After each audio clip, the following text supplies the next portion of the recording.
আজকে আমার দেশের দিকে ভারতের মতো কাফেরারা চোখ তুলে তাকায়।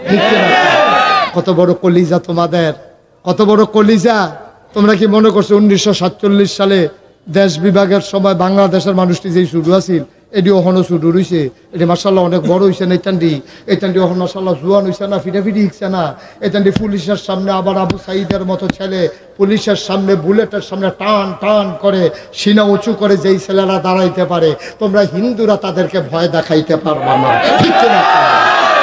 যেই মুগ্ধ পানি পানি করতে করতে পিপাসার্থ মানুষগুলোকে পানি পান করাইয়া নিজে পিপাসা নিয়া শাহাদাতের তামান্না নিয়া দুনিয়া থেকে বিদায় হলো, ওদেরকে তোমরা যদি মৃত্যুর ভয় দেখাও, ভারতের তাবেদারেরা মনে রাখবা, ভারতের হিন্দুরা মনে রাখবা, মুসলমানদেরকে চোখ রাঙানো দিয়া লাভ নাই।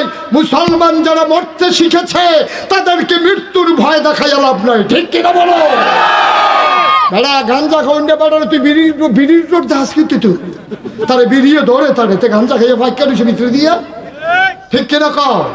গাঞ্জা খাওয়ান্ডারে যেমন বিড়ির ডর দেখাইয়া লাভ নাই, মরুন্ডে বেড়ারে তোমরা মরার ডর দেখাইয়া লাভ নাই। ঠিক কিনা কও? আমরা মরতে শিখেছি। এই বাংলাদেশের যুবকেরা 18 কোটি মানুষ মনে রাখবো, এই বাংলাদেশের 18 কোটি মানুষ তাদের জীবন দেবে, 56,000 বর্গ মাইলের 1 ইঞ্চি জায়গাও ছেড়ে দেবে না। ঠিক কিনা বলো?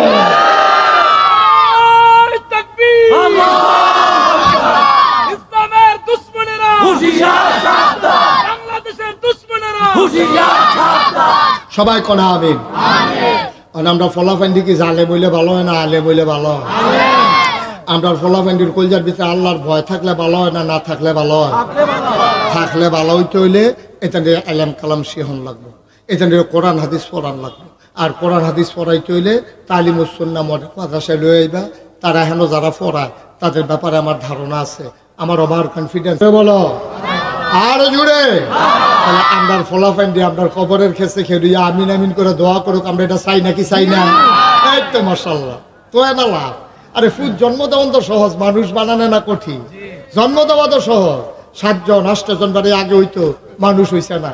কিন্তু মানুষ বানানো বড় কঠিন। আর মানুষ মানে ডাক্তার না, মানুষ মানে ইঞ্জিনিয়ার না, মানুষ মানে কন্ট্রাক্টর না, মানুষ হলো প্রকৃত মুসলমান বানানো। ঠিক কিনা কম?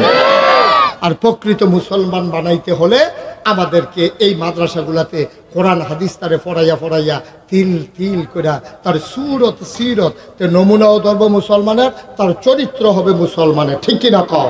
তার অন্তরে ভয় থাকবে একমাত্র আল্লাহ। দরকার আছে নিও এইটা করতেন পারলে আল্লাহ। একটা কথা মনে পড়ছে, এটা কই আমরা শেষ করে কই লইতাম নি মারহাবা করা দাও। ওই যে আটটা আছে তারে বোয়াও। না না তো এবারে ঠিকছে, এবারে জাগা লাইনে বইতে পারলে আমার দোষ কি? তাতে ও লাইনে ভয় সিফা দিয়া বইয়া তো লড়ে মারহাবা কর। বাদশাহ শাহজাহান, কি জাহান কথা করা, কি জাহান? এই ভারতীয় উপমহাদেশের বড় একজন সম্রাট ছিল, সম্রাট শাহজাহান।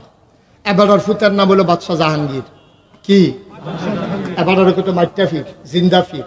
এবারে টুফি সেলাই করে করে বাদশাহী করতো, টুফি সেলাই করে বেচ্চা হেইটা দিয়ে সংসার চালাইতো। কোরআন শরীফ নিজের হাতে লেখা সেই কোরআন শরীফ বেচ্চা বেচ্চা সংসার চালাইতো। এর নাম হলো বাদশাহ জাহাঙ্গীর। এই বাদশাহ জাহাঙ্গীরের বাপের নাম হলো বাদশাহ শাহজাহান। জাহাঙ্গীরের ফুতে হাফেজ হইছে। কি তো হইছে?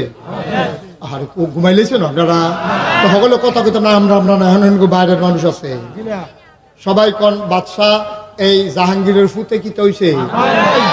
জোরে কন কি তো হইছে? হাফেজ হইছে পরে তার ডানার দইরা তার দাদার কাছে শাহজাহানের কাছে লইয়া গেছে। গিয়া সরষে পরে আব্বা সিজেন নি তারে হেদ কম দিতে কারেডা আমরা ফুতে আমার শুরুতে কইতে কি হইছে? কইতে তো মাশাআল্লাহ হাফেজ হইছে তো। এবার এই কথা হুন্না দাদা কান্না শুরু করছে। দাদার কান্দা দেখিয়া বাদশাহ জাহাঙ্গীর আব্বা আমার ফুতে হাফেজ হইছে, আপনি কি রাগ হইছেন? কান্দেন কি রে? কয় একটু হিংসা লাগবে আছে তোমার লোকে। কয় কি হিংসা? আমি শুনেছি নবীজি বলেছেন যার ছেলে হাফেজ হয় কিয়ামতের ময়দানে তার মাথায় নাকি নূরের টুপি হয়। এরতে ভালো জায়গা সুবহানাল্লাহ লাগা ফালবেন কো লইয়া ফুটবেন না সুবহানাল্লাহ কইয়া। যার ছেলে হাফেজ হয় ওই ছেলের বাবার মাথায় কিয়ামতের ময়দানে নাকি নূরের টুপি হয়। এবার বাদশাহ জাহাঙ্গীরের কথাটা কলজা দিয়া লাগছে। এবার বাদশাহ শাহজাহান কয়, পুত্রে তোমার ফুতে হাফেজ হইছে, তোমার মাথাতে না নূরের টুপি হইব? আমি তো আমার ফুতে তো হাফেজ বানাইতাম পারছি না, আমার মাথার তো আর নূরের টুপি হইতো না। বাদশাহ জাহাঙ্গীর কলজা দিয়া কথাটা লাগছে। বাড়ির ফিসি দিয়া দুইটা লুঙ্গি লইয়া বাড়ি গেছে গা, বিচাইরা পায় না।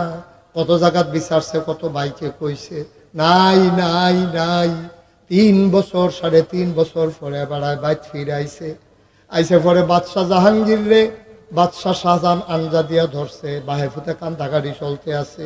বাদশাহ শাহজাহানে কয়, ফুত তোর লেগা কানতে কানতে যাও, সোহে দেখতাম হনন্দের মতো হয়ে গেছি গা। পুত্রে তুই কই গেলি, কার কাছে কইয়া গেলি? কুদুর কানে কানে কইয়া যাইতি, কই যাইবি? তাইলে আমি আর টেনশন করি না, তুই এটা কি করলি রে ফুত? এবার জাহাঙ্গীরে কান্দার কয়, আব্বা আপনি টেনশন করেন না, কিয়ামতের ময়দানও আপনার মাথায় নূরের টুপির ব্যবস্থা করে দিয়ে আসলাম। অর্থাৎ আমার ফুতে যেমন হাফেজ হইছে, আমি আপনার ফুত, আমিও হাফেজ হইছি। আমার ফুতের কারণে আমার মাথার নূরের টুপি হবে, আর আমার কারণে আপনার মাথায় নূরের টুপি হবে। সুবহানাল্লাহ। আব্বা টেনশন কইরেন না, বাহে ফুতে অহন খুশি। ভাইও তোমরা এলাকার যেই ফলারা রিক্সা চালায় তারে তুমি রিক্সাওয়ালা কইয়া ডাক দাও। দেখবা নাগাইশের ফির সাহেবের সামনে দিয়া, ফারুক হুজুরের সামনে দিয়া, দেলোয়ার হুজুরের সামনে দিয়া, আমার আদরের জাহিদের সামনে দিয়া বেড়ারায় নূরের টুপি মাথা দিয়ে আটতে আছে। দেলোয়ার ভাই কেব কিতারে তুই না রিক্সা চালাইতি, নূরের টুপি ফাইলা কো।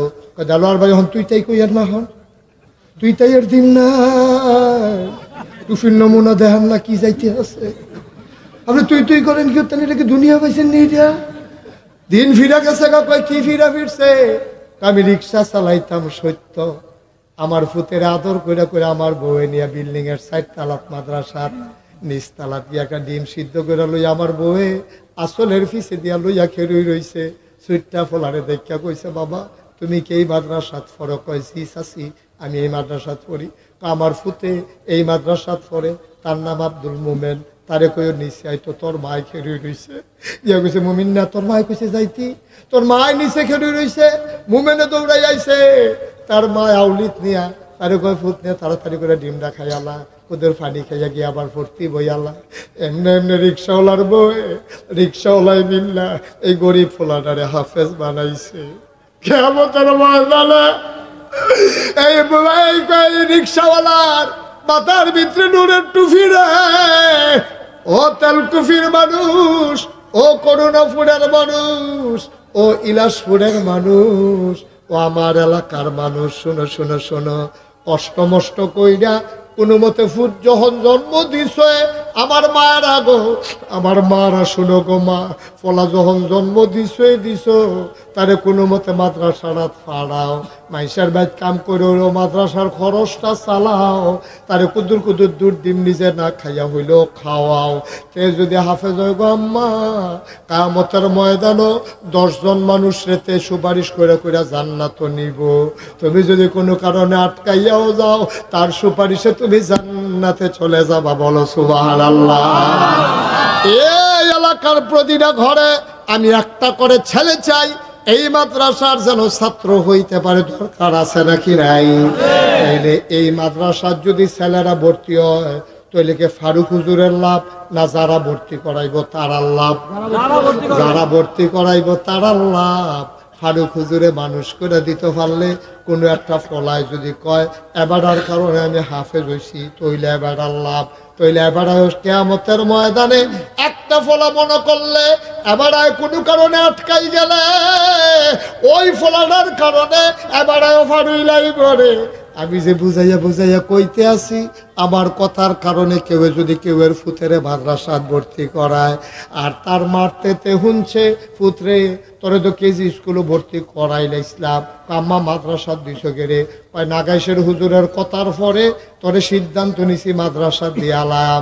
তখন মনে মনে নিয়ত করছে, নাগাইশের হুজুরের কথায় না আমি আজ যে হাফেজ হইছি, যদি কিয়ামতের ময়দানে আমি গোলামের কথা তার মনে পড়ে রে, তাইলে আমার কপাল খুইলা যাবে। সে যদি কয় আল্লাহ নাগাইশের হুজুরের কথায় আমি হাফেজ হইছি, নাগাইশের হুজুরের ছাড়া আমি কেমনে জান্নাত যাই, তাইলে আমারও কপাল খুলে যাবে, ঠিক কিনা?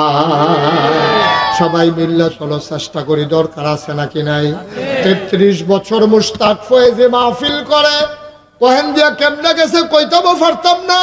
ওয়াজ করি 33 বছর হইয়া গেছে, মাহফিলও কদম দিলে মাহফিলটার ওজন বুঝি।